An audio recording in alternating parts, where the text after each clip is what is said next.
Basically everything starts with you guys arriving in Johannesburg, sorry, in Cape Town on the 8th of September of next year. When you arrive at the airport and at the arrivals hall, we will have a what we call a guest service representative meeting the group there as you get through the arrivals hall. They'll welcome you, just sort of orientate you with what's going on. The beauty about Cape Town, of course, is that it's a relatively small airport, unlike Johannesburg, which is a bit bigger. So it's not too overwhelming. Everything's pretty close by, including exchange, bank exchange places. But anyway, the guest service representative will meet you guys there. Depending on how many people we have, because we will be sort of modifying this according to how many you eventually get set up with, but it's either going to be a 12-seater or even a 24-seater vehicle, which will be essentially a private transfer for the group from the airport to the hotel, which in this case is actually the hotel I'm staying at the end of this month. So I'm putting my money where my mouth is, which is the Table Bay. The Table Bay is a superb 5-star hotel right on the waterfront. If you were to sleepwalk, you'd sleepwalk into the water. It's that close. I mean, it is perfectly positioned. We love the Table Bay for its location, and obviously it's a legitimate 5-star property. But for me, the price point, the value is just awesome. So we actually, like I say, we're actually going to stay there this week. In about 3 weeks' time, a whole group of us, including myself and good friends of mine, are staying exactly at the Table Bay. The nice thing about the Table Bay also in terms of the location is that it's in what we call I'm using an acronym here, it's called the VNA, which is the Victoria and Alfred Waterfront, which for groups is superb, because if you guys want to, in the evenings, go for a walk, go down, there are awesome seafood restaurants all around within 2 minutes, 3 minutes walk of your hotel. And also, actually, to be fair, on the Table Bay, they have a pretty spectacular restaurant right inside the hotel. They also have a real fun thing, which my wife's looking forward to, which is what is called their high tea, which starts at about 4 o'clock in the afternoons. It's a lot of cakes and cookies and all sorts of things that are high in calories and high in carbohydrates. But man, what a spread! I mean, it starts about 4 o'clock, goes on for about an hour and a half. And it's obviously free of charge to the folks that are actually staying at the Table Bay. So that's superb. So that afternoon, nothing planned, because it really depends on what time you get into the airport as to how much time you're going to have for that afternoon. But basically, we've left the rest of the day free for you, so you can get your jet legs underneath you. Excuse me. And then on the Monday, we start with what we call our authentic Cape Town City. Again, private, just your group by themselves with their guide. And essentially, it's the tried and tested tour that we do, and we do it for not only for groups. We do the exact same tour for folks that are just by themselves. So it's exactly the same thing. It pretty much touches all the cultural touch points and the history touch points of Cape Town,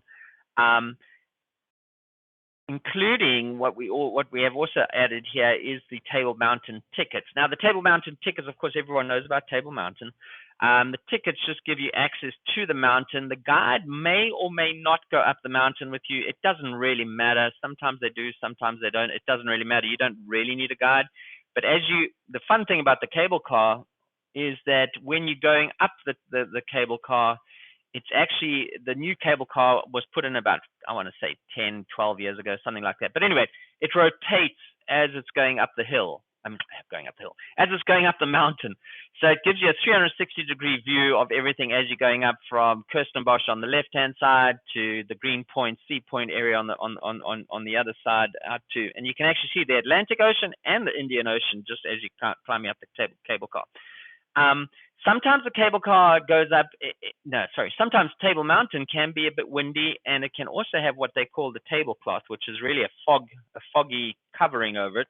If so, what we will try and do then, and your guide will coordinate this with you, is to perhaps switch things around where you'd go to the cable car later in the day if the fog's on it, and if they're expecting wind, then they're going to put you up on the cable car first thing in the morning before the winds pick up. But essentially, that is a full. That'll take you all the way through to lunch for that day. That afternoon, you're going to be on your own. So we'll take you back to the hotel. That afternoon, you got on your own. The V&A waterfront, besides the restaurants, has really, really good boutique style shopping, which is in a renovated or reconditioned or repurposed, let's call it that, a repurposed shipping yard. So it's an old shed that's now become a very much a high-end boutique style shopping experience. I believe it's 3 stories, but it's very small because it's really a shed. But it's about 3 stories, and it's local artists, local local stuff, nothing imported, all just produced locally. And then of course you guys can just walk around. There's you might see seals, you might see seagulls, you might see some shipbuilding going on. It's just a fun full day, afternoon at least. And of course, again, a lot of people are still going to have some jet lag, so you're more than welcome, of course, just to put your legs up and enjoy your time around the swimming pool, or like I said, Table Bay has that high tea in the afternoon. Don't forget that. And then, of course, tremendous restaurants. And then for the next day, we've got the group going on what is called our Winelands experience. So the Winelands experience starts in Cape Town, of course. But what we're doing with you is we kind of doing a couple of touch pieces, which I think are important. And again, these are actually places I'm going to with my group. So when I say my group, my friends and my family. So again, I'm suggesting things that I'm actually going to do. It's going to include a couple of wine tastings, but we're going to go through Stellenbosch. Stellenbosch is this old, very old. I'm talking 1600s old frontier town. It was previously a frontier town, of course, it's not now, but it was sort of the forefront or the frontier for the outward growth of the Cape, and it is where they started the world famous wineries that we all know about, that was established by the Huguenots, who are the French Huguenots. It now has become a bit more diluted in that you have the French style of wine and you have a lot of French themed things going on, but there's a lot of the Dutch theme too, because obviously the Dutch were settlers there from the 1670s, 1680s, all the way through, well, up until pre-apartheid. So there is a lot of Dutch influence there too. So you can see it, there's this sort of confluence of French and then the style, the Dutch concept of architecture. So it's very interesting, and obviously the guide will go into much more detail than I am right now. For me, the beauty about that trip is not necessarily the wine experience. Of course, the wine is wonderful, and the states that you go into are just jaw-droppingly beautiful. But for me, as one who loves the outdoors, that valley, what we call the Hottentots Huguenot, the Hottentots Valley in Franschhoek, is absolutely spectacular. Just if you don't even enjoy wine, just going out into that valley, that little area is absolutely beautiful. We have included there, in speaking to Michelle, we decided we were actually going to include a lunch. The lunch is currently set up to go in a very contemporary. This is a fairly new winery, but it's getting rave reviews, and the restaurant is getting super rave reviews. So that's where I'm going. Called Star Conde. Star Conde has the postcards, what they call the postcards restaurant. And that'll be included in the price. The only exclusion there, of course, is the drinks, but that pretty much breaks your day up. So you're probably going to do a couple of wine tastings beforehand, maybe one, because Star Conde will probably do one as well. And then after the wine tasting, after lunch, you'll do another one. And then from there, you're going to go to Franschhoek, which is the epicenter for me of the whole Hottentot mountain region. Franschhoek is absolutely beautiful. Small little village. It's really a village more than a town. And just a wonderful stop point and a wonderful place to sort of get overview of the area. Again, little boutique stores everywhere, and just a wonderful village vibe, but it's surrounded by this beautiful mountain range, both sides actually, and covered in wine estates, vineyards everywhere. Everywhere you look, there's vineyards. So it is a beautiful trip. And then from there, we're going to climb up out of this Hottentots mountains through the mountain range and down the other side and back into Cape Town. And that drive home is going to be awesome. It is so, so beautiful, where you're actually going to see what is called the fynbos. Fynbos is part of the smallest plant kingdom in the world. And fynbos is just localized in that area. It's not found anywhere else in Africa. It's not found anywhere else in the world. And that's including the protea, what you've all heard about the protea. That's found in this area, as well as multiple other flora. But it is a beautiful experience. And when you climb up into the mountains, you're going to start seeing the vineyards disappear, and you're going to start seeing the citrus and the high elevation orchards start, because now you're getting into the apples and the oranges. Then on Wednesday, the 11th of September, we take you back to the airport. It's barely an hour's drive. That's the beauty about Cape Town. Everything's so close by. So, depending on your flights, normally it's about 3 hours before you leave. We'll drive you out, and it'll be coordinated by our ground crew, of course. And you're going to fly from there up to Johannesburg. So when you get to Johannesburg, Johannesburg is a much bigger airport. Great airport, very, very modern. Lots of restaurants, lots of multi-levels of restaurants and things. But you guys probably won't be there for too long, because as you get out on this domestic arrival, again, we're going to have our guide meeting you for the transfer up to what I probably told Michelle is what we call the northern suburbs, of which Sandton is one. There's Melrose another, Rosebank. There's a couple of names, but they're basically all very close to each other. And we've got you in the 5-star Sandton Sun. Sandton Sun is actually one of the oldest 5-star hotels in the area. It's in the leafy neighborhood of Sandton. It's very high. I'd call it a high. What do we say? Luxury area. That's not the word I'm looking for, but it is a high income area of Johannesburg in the far northern, what we call the far northern suburbs. So perfectly safe, because the downtown Johannesburg does have a reputation, but this is a long way away from that. And we got you in their superior rooms in preparation for the next day. That Sandton Sun is a bed and breakfast rated, so that evening you guys would probably eat at the hotel. Obviously, it's a 5-star hotel, so it certainly has restaurants as well.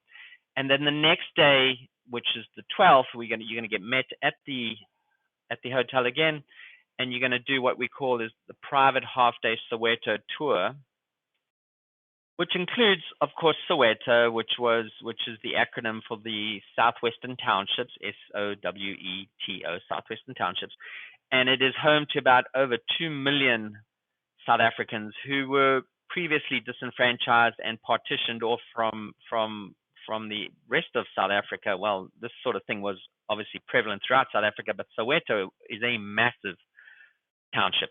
What actually the interesting development with it was that once apartheid was done away with, most people actually stayed there, because these folks had grown up there, their parents had grown up there, their grandparents had grown up there, and this was now home. So now it's their home. And now they do welcome you there. There is no animosity. There's nothing. They want to stay there because this is who they are. So this is what they stay. This is where they stay. And when you go there, you'll be most welcomed by them. You're going to see a lot of cultural and historical touch points as you go along, and your guide will obviously touch on a lot of it. You're going to be visiting a lot of museums, and including the Regina Mundi Church, and amongst other things, the Mandela House. There's lots of things to see, and including where the World Cup was held, one of the stadiums, which they still use to this day because I don't know if you do know this, but soccer in South Africa is a big part of. It's the equivalent. I would say it's the equivalent of the NBA over here in terms of popularity. And then on the 13th. Is your day of shopping in and around Sandton.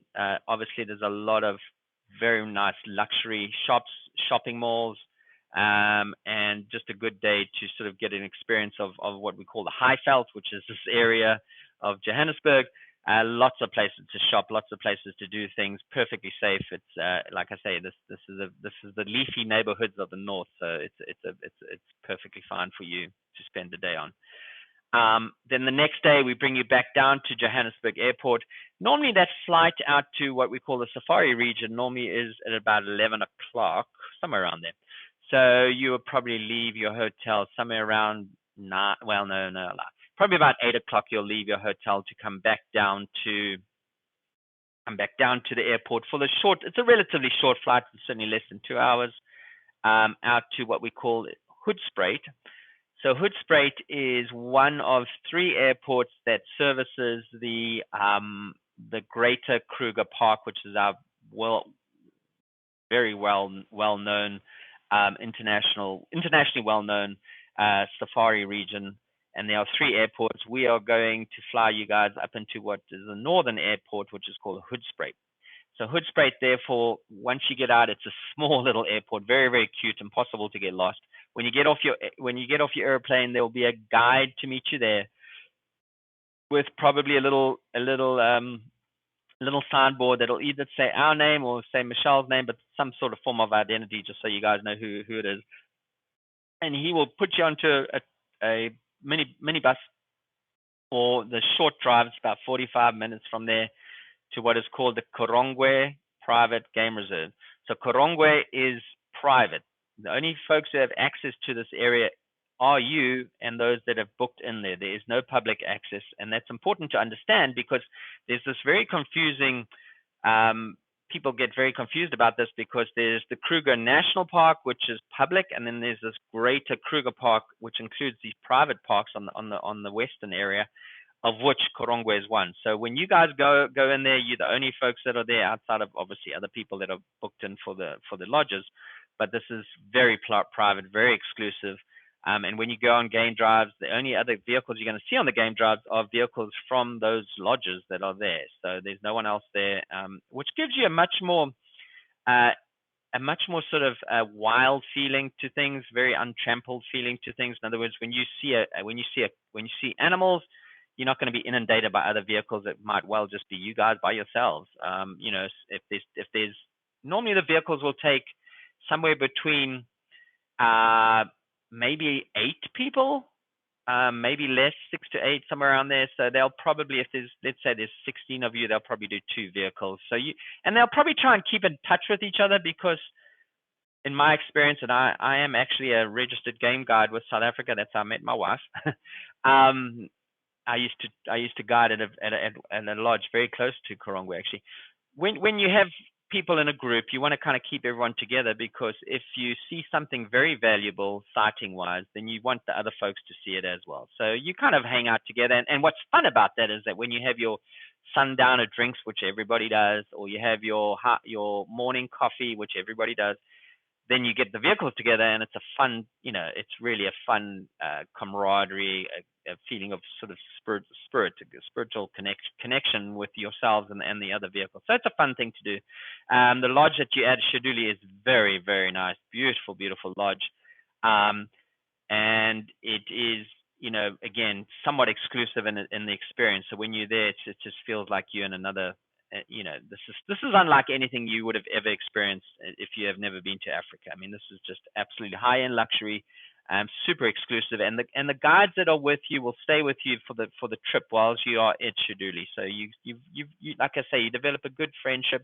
In fact, I know many agents that have actually ended up insisting on when they return to use the same guide. So you develop a real good camaraderie and understanding and friendship with your guide. So it's wonderful. And you're there for 3 nights. So 3 nights is enough because unless you're really interested in, let's say, birds or maybe flora or I don't know.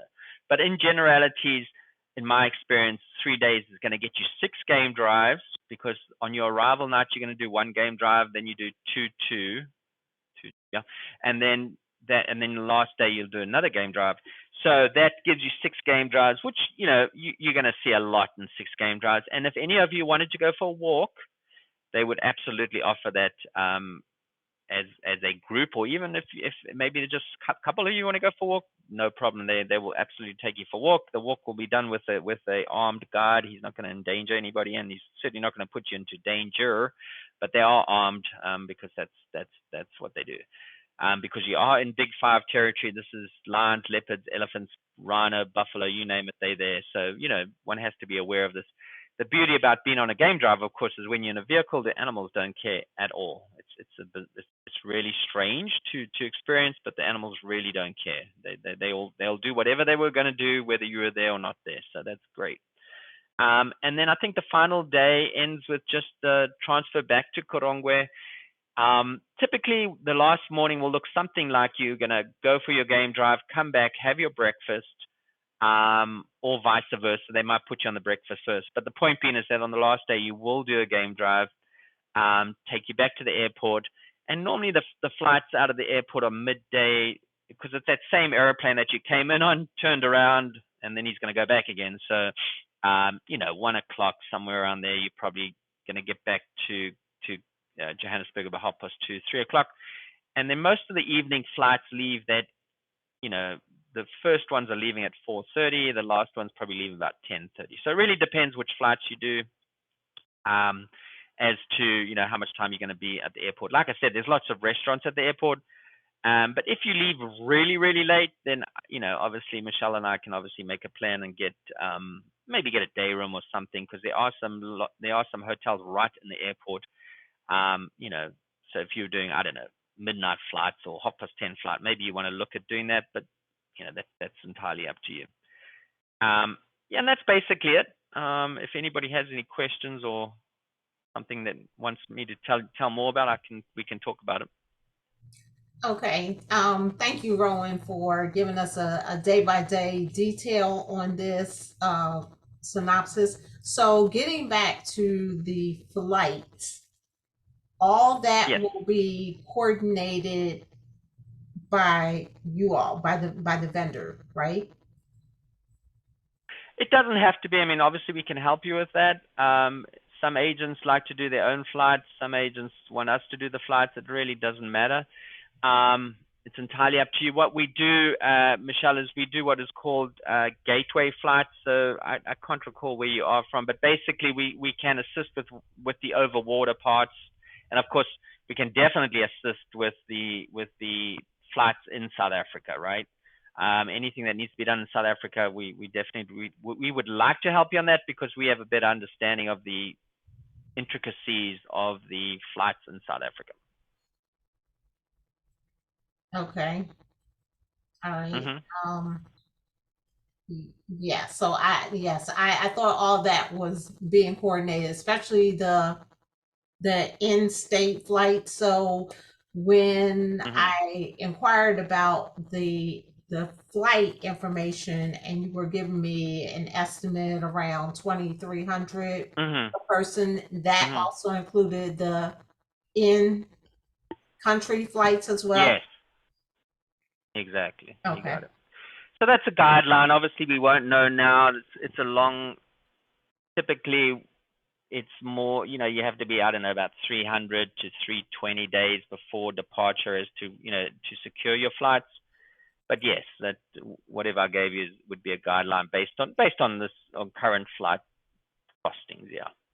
Okay, and another question that someone asked was whether or not there is time for like optional tours. Someone wanted to go to Robbins Island.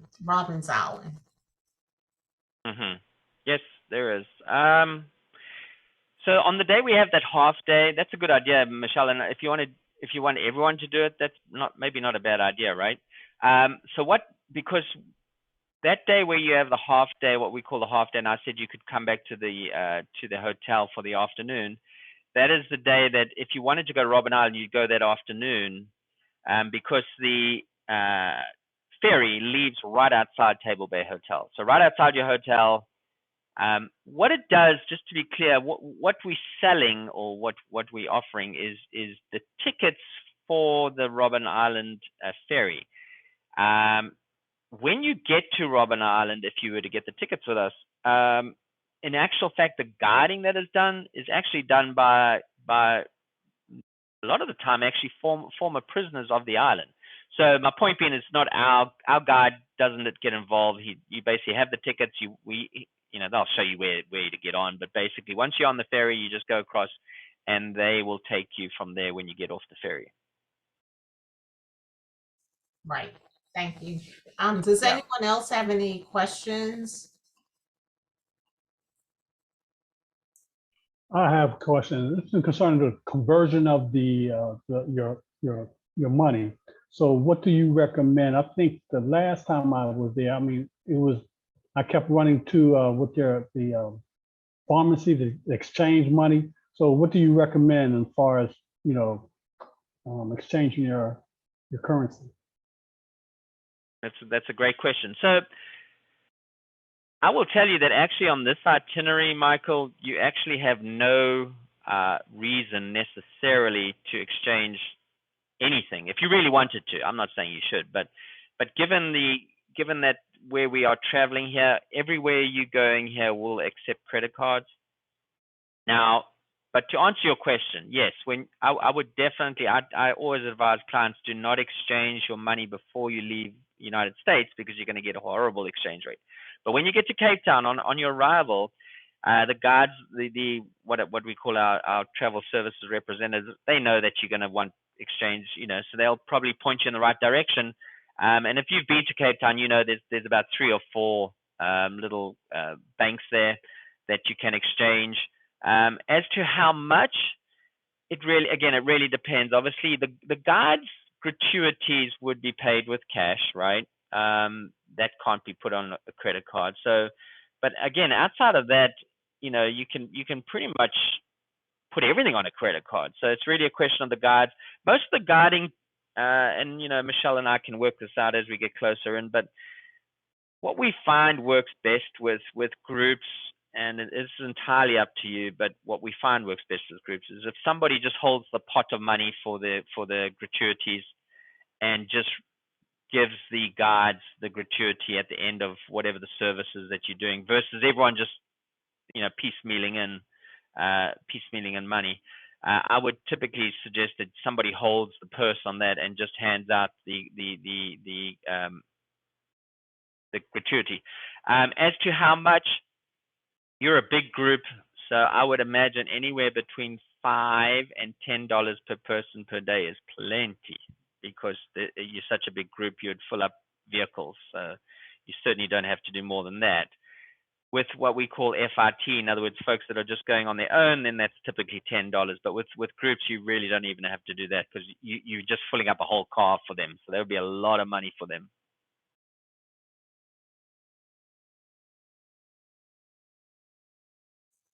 And any other questions from anyone else?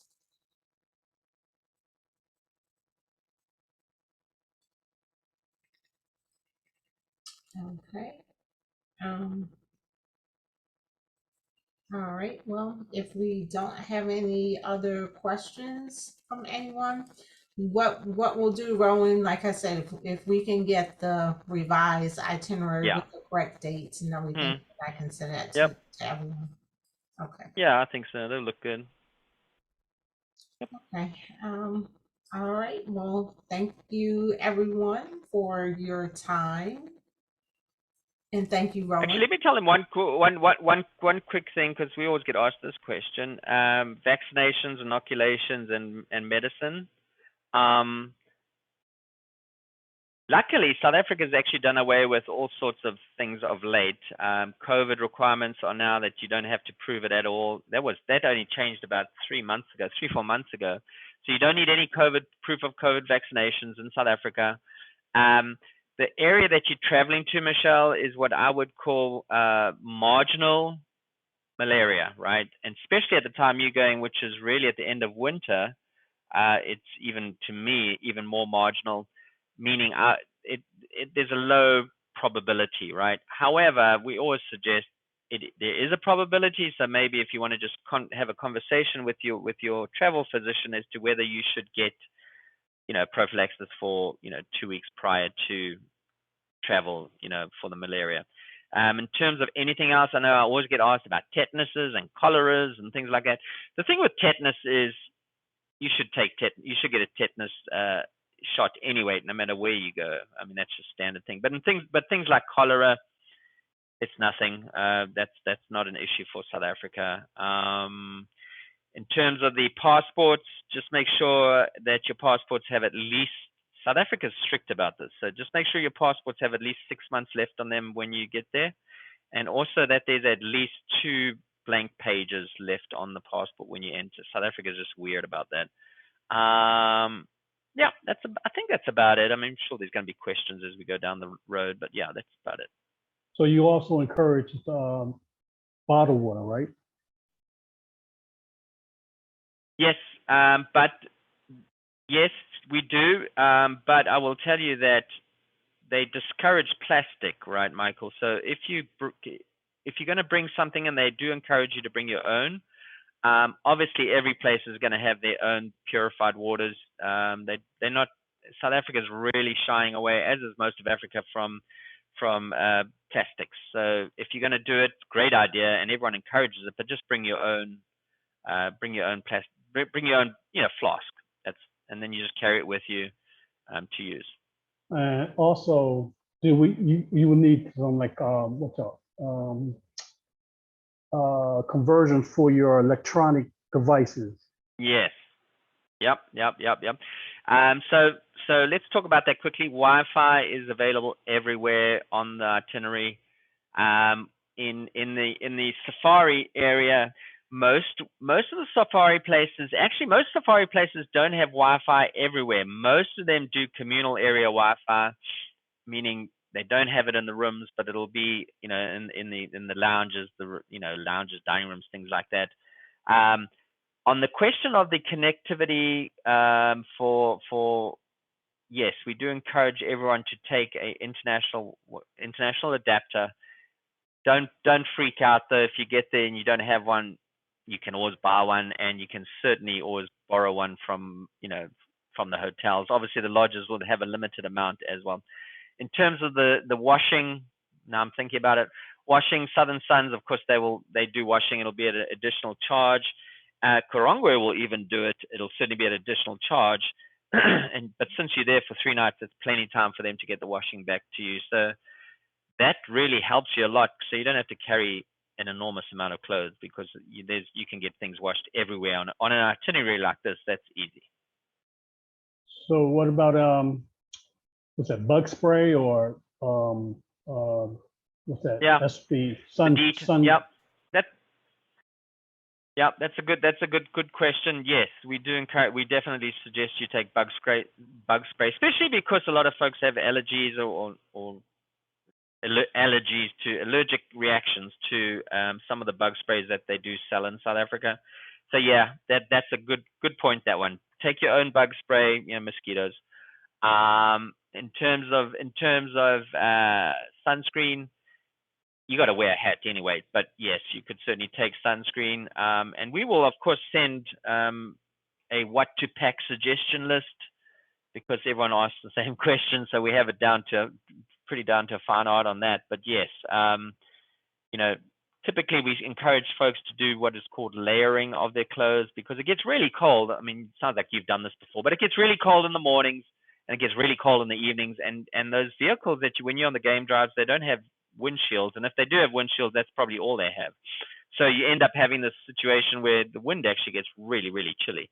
Especially in September, you guys are going to be, it's going to be cold in the evening. So you definitely want to take layers that you can put on and take off, because it gets warmer during the day. But there's going to be a lovely big boma fire in the evening, so that'll be fun. But yeah, that probably covers that.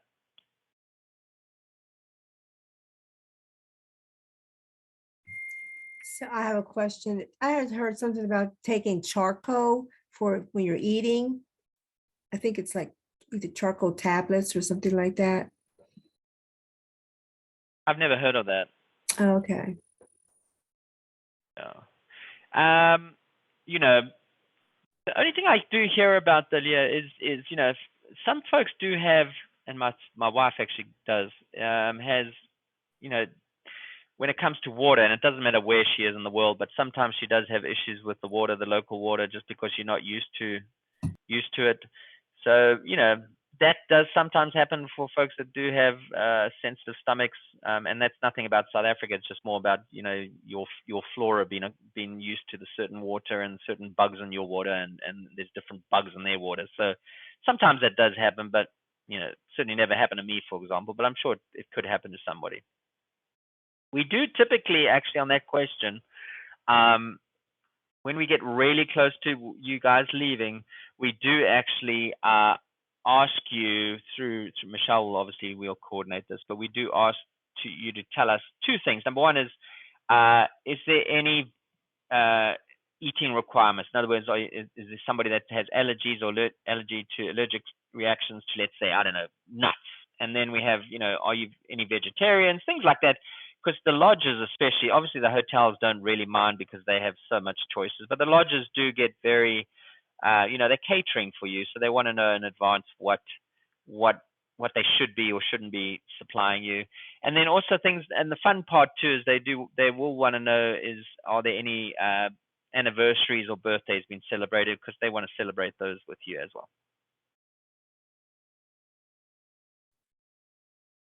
Okay, and just to repeat what you said now they are South Africa strict about plastic. So do they, when they sell them in their stores, they have like glass bottle water or something like that?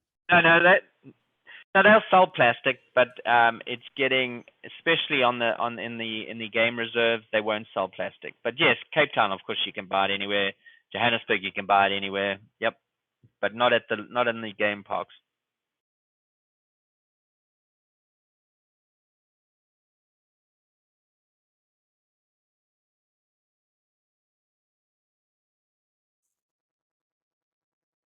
Okay. Any other questions? On the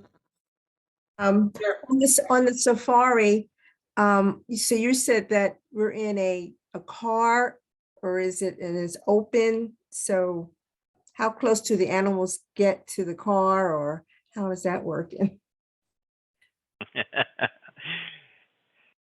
Like I said, it's a strange thing, but when you're in the vehicles, no one can really honestly explain it, but for some reason the animals just don't care.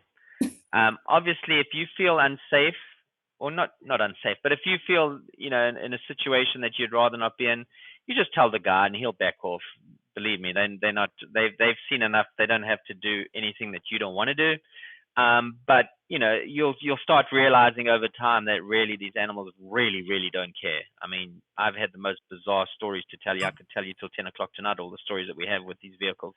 But suffice to say, yeah, there won't be any issues with that. The animals just don't care. Now, when you get out of vehicles, it's like this transformational thing, because as soon as you get out of the vehicle, the animals behave totally differently. So, yeah, but whilst you're in the vehicle, you're perfectly fine. Okay. I promise. You'll be all right on Diane. Yeah, it'll be fun.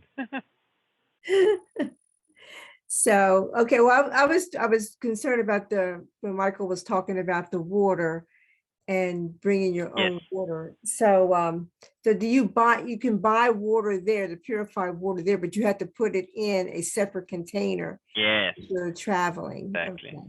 At the lodge, not in, like I say, in the hotels, you do whatever you want. I mean, they'll sell you plastic, they'll do whatever, but in the lodges, they do encourage everybody to bring your own flask, and then they obviously have their own purifiers. But yeah, they do encourage it. Now, in the plastic.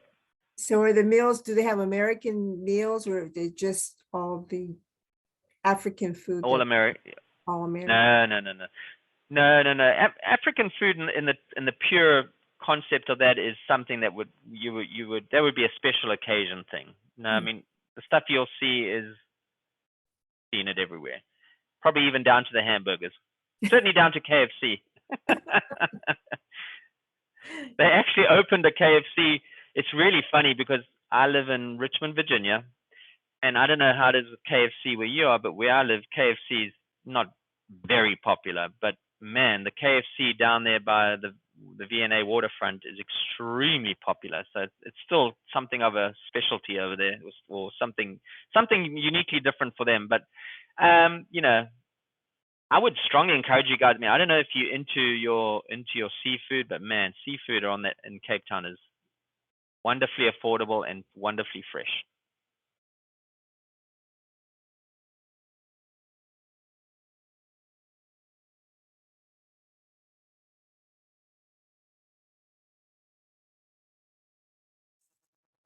All right. Well, thank you again. And I was able to record this. So for those who Good. did not have the opportunity, and I'm still getting text messages, oh, I forgot. Can you share? So I can share this with them. Good. Yep, Okay. that's all you need. All right. So thank you all very much. Thanks, Michelle. You all have a good weekend. Thank you, All right. Mr.